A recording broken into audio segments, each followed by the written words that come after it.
Hi, I'm Emily. And I'm Ashley. We are graduate students in Communication Disorders and Sciences at Southern Illinois University Carbondale. We would like to thank you for helping us complete our prevention project.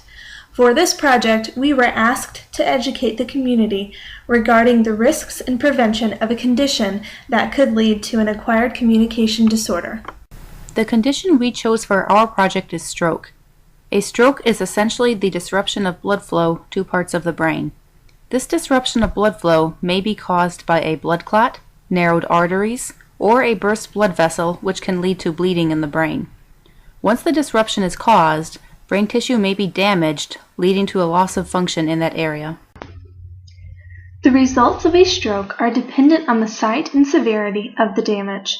If the damage occurs in areas of the brain commonly used for speech and language, the individual may develop an acquired language disorder. Two major types of acquired language disorders are aphasia and dysarthria. Aphasia occurs when there is damage to the areas of language formulation and understanding, or a combination of both. Dysarthria occurs when there is damage to areas of the brain that are responsible for the motor function required for speech.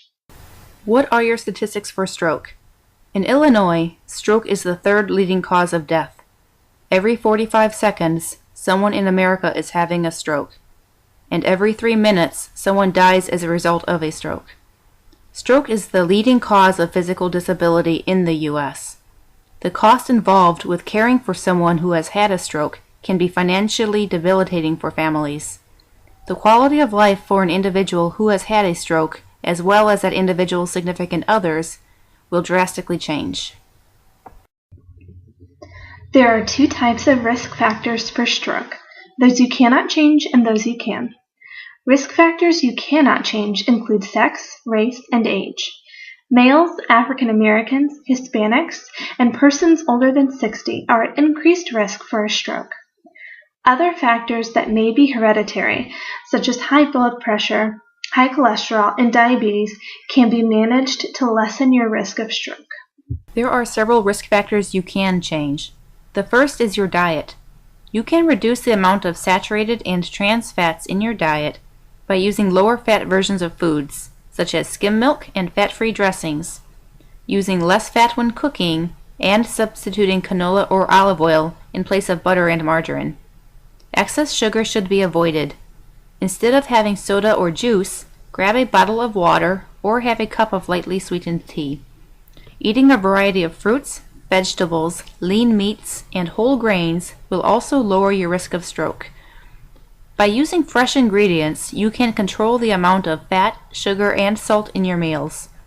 Limiting your salt intake can help lower your blood pressure, which lessens your risk of stroke.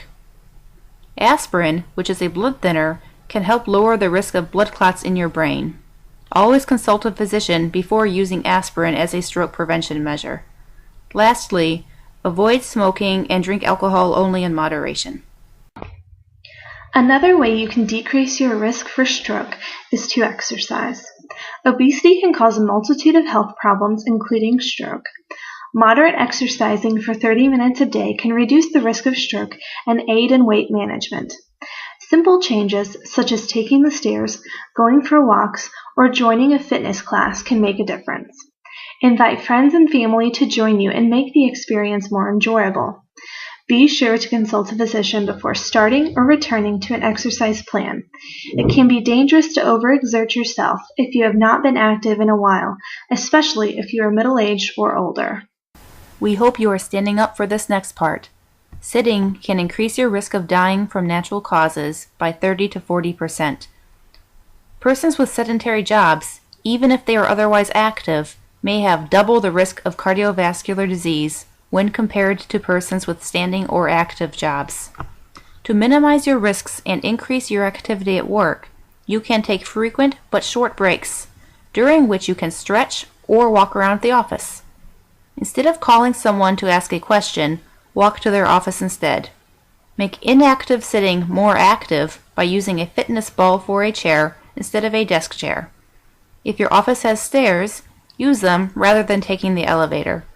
Park farther away from your office to increase your walking time. Talk with your colleagues and come up with more ways to increase your physical activity while at work.